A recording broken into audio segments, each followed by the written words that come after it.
ప్రమాణ స్వీకారంతో షాక్ ఇచ్చిన గవర్నర్ శివప్రతాప్ శుక్లా తెలుగులో పూర్తిగా ప్రమాణం చేశారు. సీఎం రేవంత్తో సహా పలువురు మంత్రులు హాజరయ్యారు.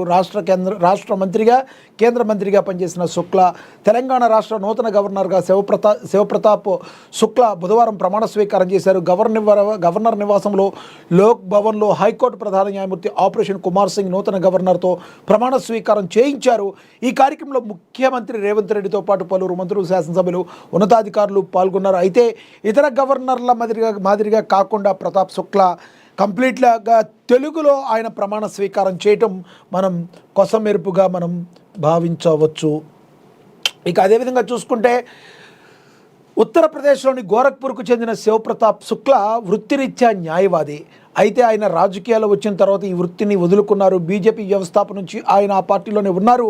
1989 నుంచి ప్రజాప్రతినిధిగా కూడా పనిచేశారు. 1989 నుండి 2012 వరకు ఆయన గోరఖ్పూర్ రూరల్ ఎమ్మెల్యేగా వరుస విజయాలు దక్కించుకున్నారు.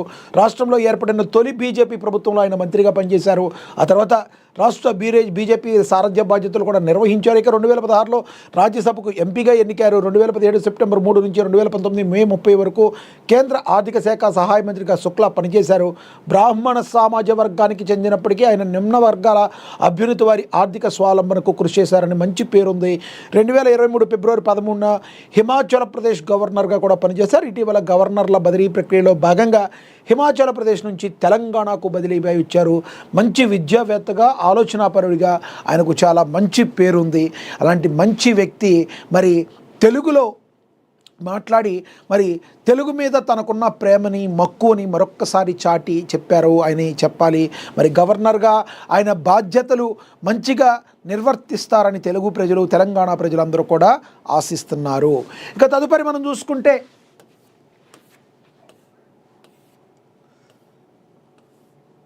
నటి హన్సికకు విడాకులు. 4 ఏళ్ల వివాహ బంధానికి ఎండుకాటు పడింది. టాలీవుడ్ హీరోయిన్ హన్సిక తన భర్త సోహెల్తో డివోర్స్ తీసుకున్నారు. గత కొంతకాలంగా భర్తకు దూరంగా ఉండగా విడాకుల రూమర్స్ హల్చల్ చేశాయి.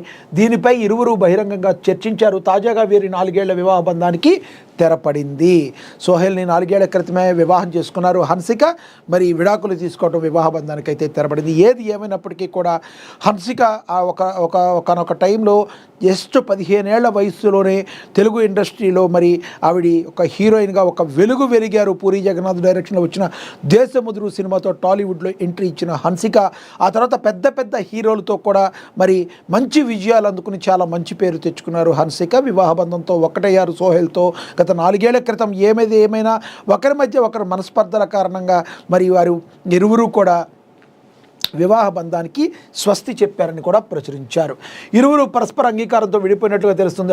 హన్సిక తన భర్త నుంచి ఎలాంటి భరణం కోరలేదని తెలుస్తుంది. ఇరువురు మధ్య మనస్పర్ధల కారణంగా విడిపోయినట్లు సమాచారం. ఫ్యామిలీ మెంబర్స్ దంపతుల మధ్య సయోధ్య కుదర్చడానికి చేసిన ప్రయత్నాలు ఫలించలేదు. గత కొద్ది రోజులుగా హన్సిక, సోహెల్ ఇద్దరు విడివిడిగా ఉంటున్నట్లుగా తెలుస్తుంది. పెళ్లి ఫోటోలు సైతం హీరోయిన్ డిలీట్ చేయడంతో డివోర్స్ రూమర్లకు మరింత బలం చేకూరింది.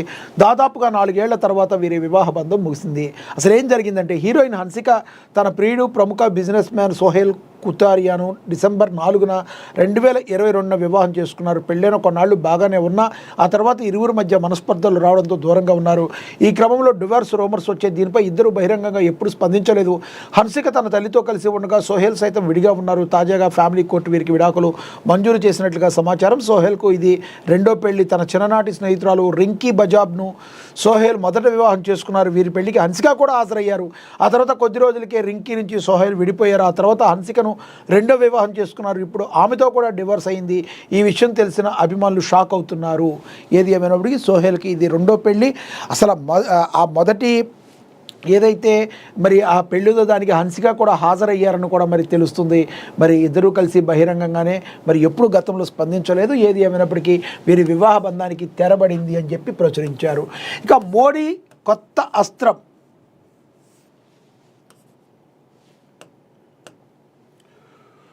మోడీ కొత్త అస్త్రం మనకి తెలుసు. తెలంగాణలో 40 మంది మహిళా ఎమ్మెల్యేలు మహిళా రిజర్వేషన్ల బిల్లు అమల్లోకి వస్తే చట్టసభల్లో మహిళల ప్రాతినిధ్యం పెరగనుంది. తెలంగాణలో ప్రస్తుతం 119 శాసనసభ స్థానాలు ఉండగా వీటిలో 40 సీట్లు మహిళలకే కేటాయించాల్సిన ఉంటుంది. లోక్సభలో 17 స్థానాలు ఉంటే సుమారు 5 లేదా 6 సీట్లు మహిళలకు దక్కనున్నాయి. ఇక ఆంధ్రప్రదేశ్లో 175 శాసనసభ స్థానాలు ఉంటే ఇందులో మహిళలకు సుమారుగా 58 సీట్లు, 25 లోక్సభ స్థానాల్లో 8 మహిళలకు దక్కనున్నాయి. నియోజకవర్గాల పునర్విభజన జరగకుండా మరి మహిళా రిజర్వేషన్లు 2029లో అమలు చేస్తే నేతల కథే మారిపోతుంది. ఇక పునర్విభజనలో జరిగిన సీట్లు పెరిగితే మాత్రం నేతలకు స్థానాలు మారిన అవకాశాలు దక్కే అవకాశం ఉంది. మోడీ మ్యాజిక్తో ఎవరి జాతకాలు తలకిందులవుతున్నాయోనన్న ఆందోళన నేతల్లో వ్యక్తమవుతుండగా తమకు కొత్తగా అవకాశాలు వస్తాయని నేతలు సంబరపడిపోతున్నారు. మరి మనందరికీ తెలిసిన విషయమే.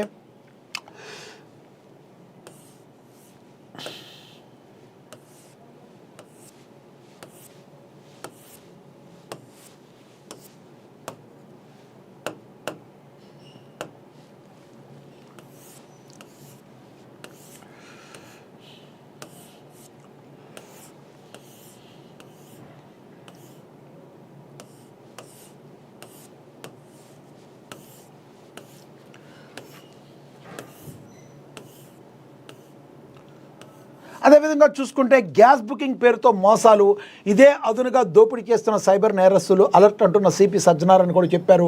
వంట గ్యాస్ సిలిండర్ల కొరత ఉందన్న ఆందోళన సైబర్ కేటగాళ్లు తమకు అనుకూలంగా మార్చుకుంటున్నారని, గ్యాస్ బుకింగ్ కోసం ఆన్లైన్లో వెతికే అమాయకులే లక్ష్యంగా కొత్త తరహా మోసాలకు తెరదీశారని హైదరాబాద్ సిపి సజ్జనార్ ప్రజలను అలర్ట్ చేశారు. ఇక తక్షణమే సిలిండర్ డెలివరీ చేస్తామంటూ, అదనపు సిలిండర్లు ఇస్తామంటూ సామాజిక మాధ్యమాల్లో నకిలీ ప్రకటనలు ఇస్తూ బురిడీ కొట్టిస్తున్నారని, వాట్సాప్ ఎస్ఎంఎస్ల ద్వారా మరి ఫేక్ వెబ్సైట్ లింకులను పంపిస్తూ ప్రజలను తప్పుదోవ పట్టిస్తున్నారని అప్రమత్తం చేశారు. ముఖ్యంగా ఆన్లైన్లో ముందుగా డబ్బులు చెల్లిస్తే గ్యారంటీగా అత్యవసరంగా గ్యాస్ సరఫరా చేస్తామని నమ్మబలికే సందేశాలు వస్తే అవి ఖచ్చితంగా సైబర్ మోసాలేనని ప్రజలు గ్రహించాలన్నారు. మరి